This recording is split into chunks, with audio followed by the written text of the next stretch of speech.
Welcome back to Tabletop Saga. This is going to be an odd video, and I apologise ahead of time for the rambling nature of it.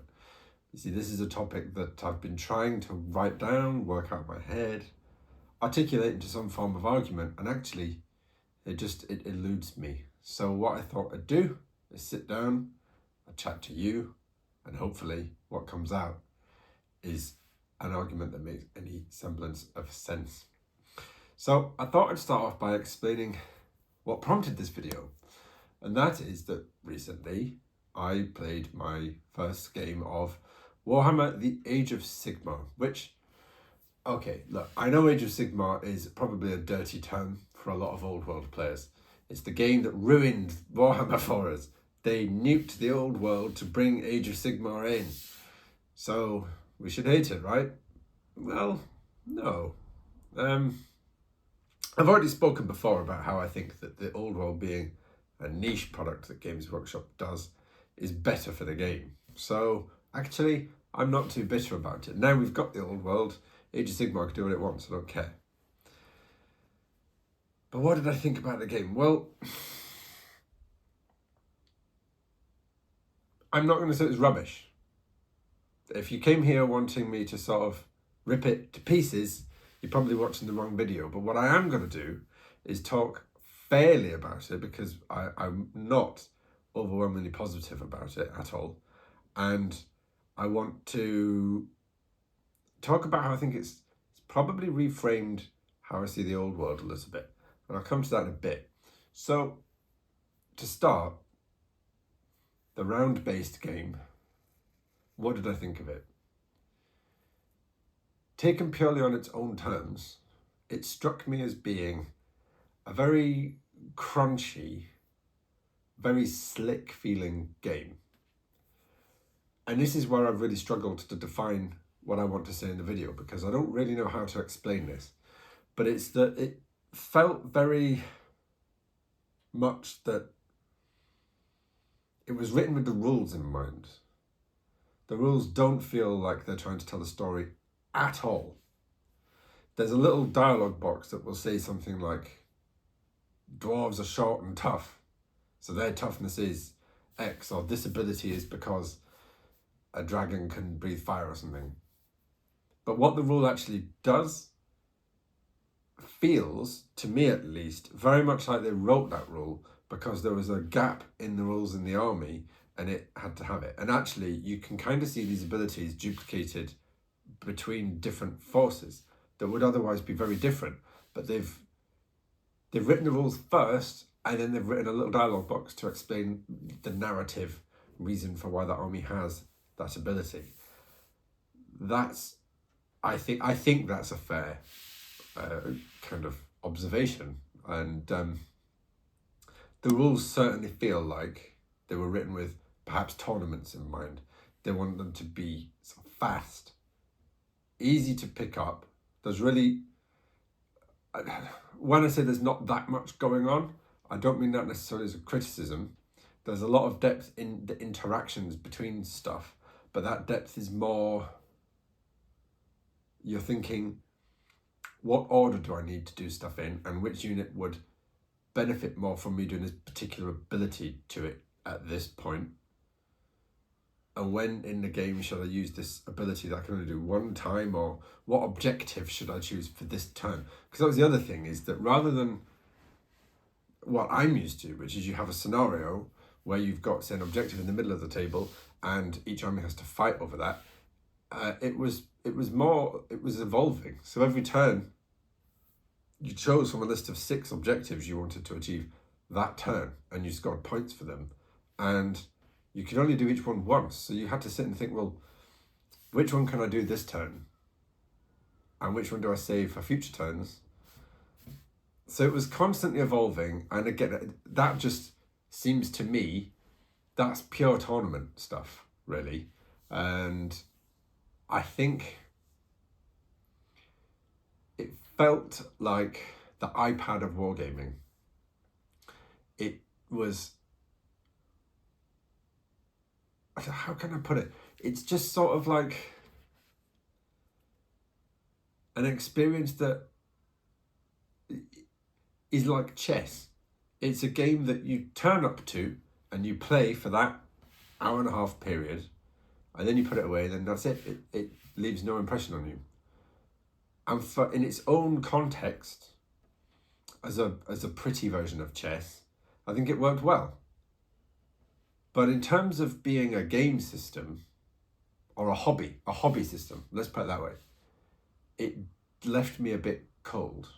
And the reason is because, for me, the biggest attraction of the wargaming hobby is the story behind it and building your own force, which feels personal to you. You've got a leader and it's got a story and what have you. In Age of Sigmar, it seems like every army just takes the big main character.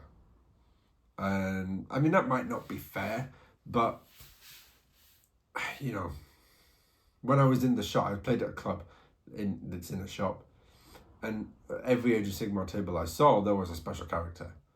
And it felt like your army is, yeah, it's chess. You don't take all the pieces, obviously. You're not taking everything from the book in that one game, but you are actually taking, you're taking the same pieces, really, without thinking, I'm going to personalize this particular unit to what I want it to do. And the abilities, there's only a few that you can, I think you can choose from 3 or 4 army-wide abilities, rather than, here's a list of, say for my Chaos Army in Old World, you've got a list of however many Chaos gifts you can have. There's a huge list of magic items. There's the generic magic items, and then there's the Chaos magic items. You get your magic banners, and there's like 10 of those to choose from. And again, in the Old World, some of those banners, some of those abilities, some of those weapons will be rubbish, but they're kind of fun. You might take a little 5-point item because maybe you've got a few points to spare, or maybe you just fancy telling a story with it, like my character found this weapon in a wood, and therefore that's his weapon, and he's keeping that forever, irrespective of if it's good or not. Or you might just want to try it out. But in Age of Sigmar, you seem to have sort of 3 options for everything. And the other thing is that they're free. It's not like you work out how many points there are. So every army is, it's kind of weirdly hard to get the points bang on whatever points limit you're playing, because you just have a unit of, I had hammerers, dwarven hammerers. I think they come in a unit of 10 and they cost a particular points cost. You can't take 8 of them or 12 of them. You take 10 or you take 20, or I suppose you could take 30, but you have to take them in multiples of 10. And it doesn't matter what you equip them with, the points are always the same. And again, it struck me as this is just a sort of a toolbox to quickly get playing a game. And then the game is not deep in the sense of there's lots of different rules and different things that each unit can do. And actually you've got you roll to hit, and the number you need is on your profile, and the roll you need to wound is on your profile. So it's super fast and feels a bit like everyone's in sort of the same kind of bracket almost.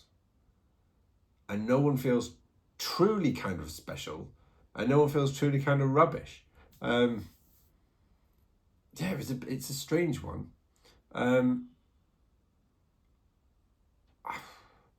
So what else can I say, really? It was fun. And I think it was fun enough that I thought, I'm going to get an Age of Sigmar army to play with my friends who play it and want me to play. I wouldn't be playing it of my own volition, I don't think.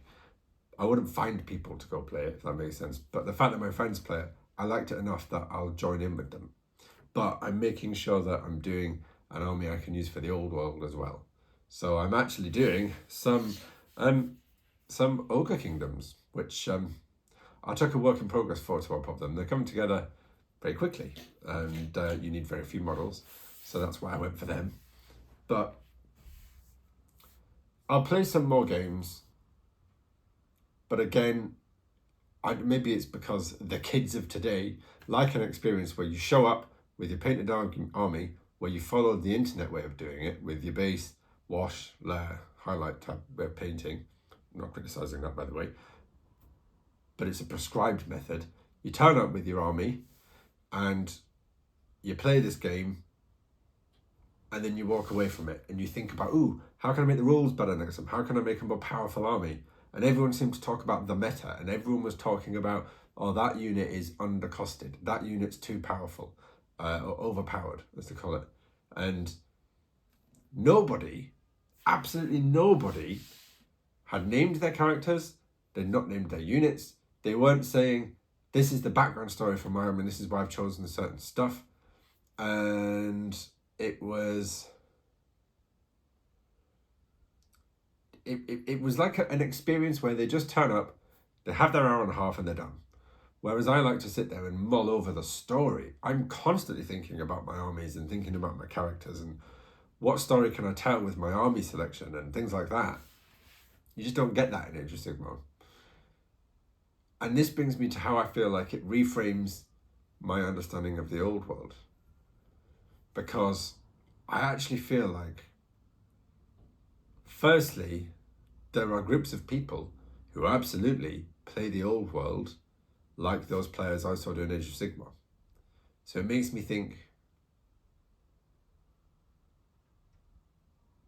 sort of think, well, there's obviously something in the rules for old world that appeals to those people, even though they're not ostensibly designed to be as quick as pick up and play and reliable. That's the other thing. In Age of Sigmar, everything just goes off. You want to do, you get these prayers and these stratagems, I think, or whatever they were called. That might be a 40k term, but you just say, I'm going to make those units that are over there -1 to wound, and you just do it. As long as you've got a character in range, it just happens. And there's no swing in it whatsoever. And that's another reason why I think it's for tournament players. They want reliability. They want to know, I can do all these abilities.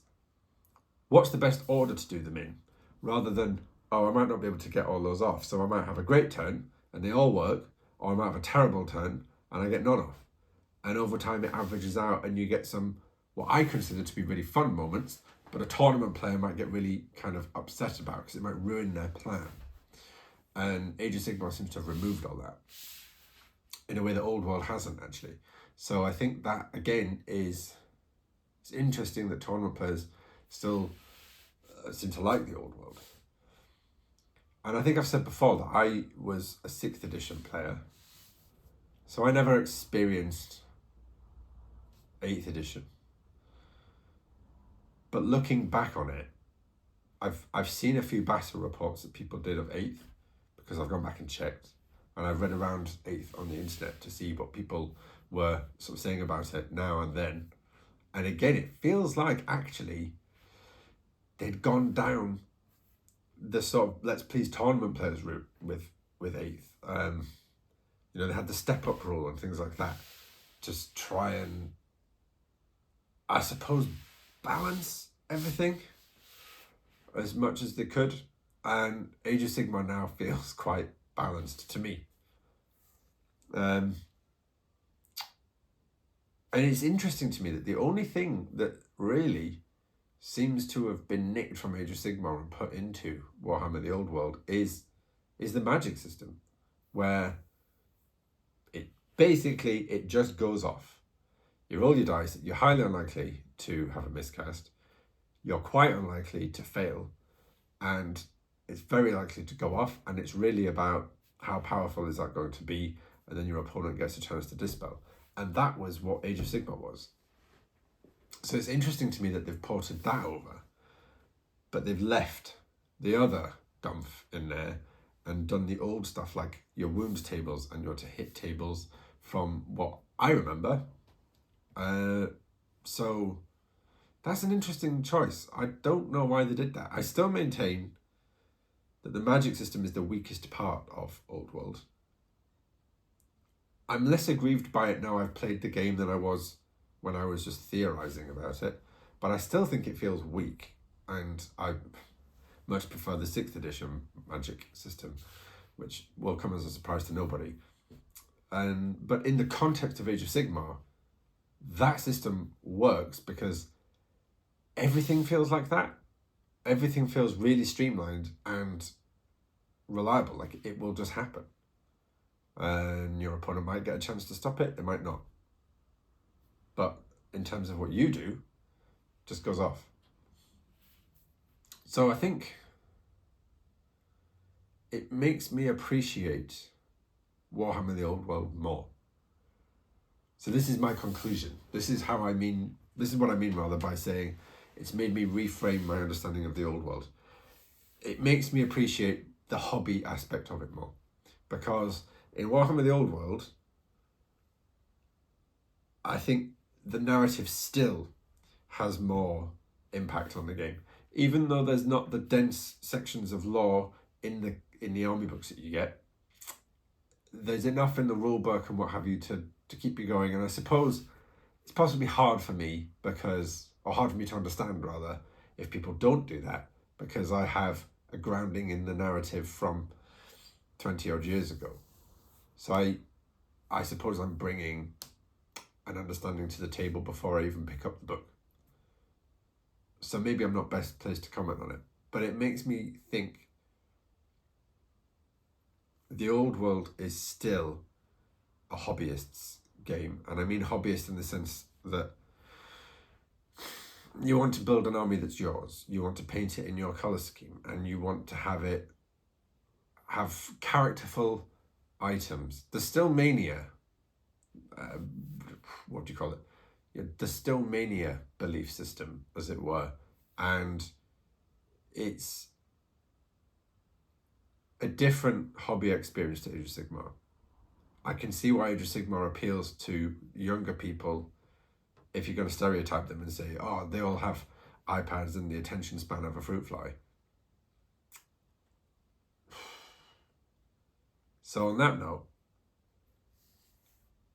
I'm going to bring the video to a close by concluding thusly. Age of Sigmar is a good game,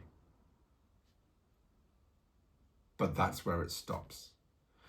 Warhammer the Old World is a good game, but it's also this huge background story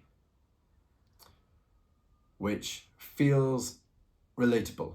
Age of Sigmar has a background story, but it's crap. In my opinion, it's crap. It doesn't have any relatability.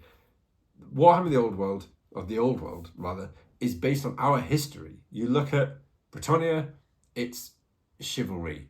You look at the Empire of Man, it's the Landsknechte and it's the Holy Roman Empire. And even dwarves and everything. Dwarves have got sort of bits of Norse in there and Germanic stuff. And everything is clearly based on something in real life. High Elves, I love the fact that High Elves are basically based on like England. I think Thomas Pernan said that the High Elves are England and the dwarfs are actually a bit Scottish. And the Dark Elves are the Americans. Read into that what you want. But everything there is grounded in reality. And so you can go into it and you kind of accept the fantasy part of it and you can get into it. And you can still tell stories really easily. Whereas the Age of Sigmar background is like this strange fantasy thing where I can't really, it just doesn't interest me, I guess. And it doesn't hook me in. It doesn't feel grounded. And as a result, everything feels like it has less consequence. It's this age where everyone is constantly at war and the Stormcast can come back to life. And so what? Who cares? Oh, gods just walk around. Brilliant. So you just got God walking around doing whatever. So what your little bloke can do if it's completely inconsequential. In the Old World, an engineer in Nuln comes up with a great cannon. Wow, that's going to make a difference on the battlefield.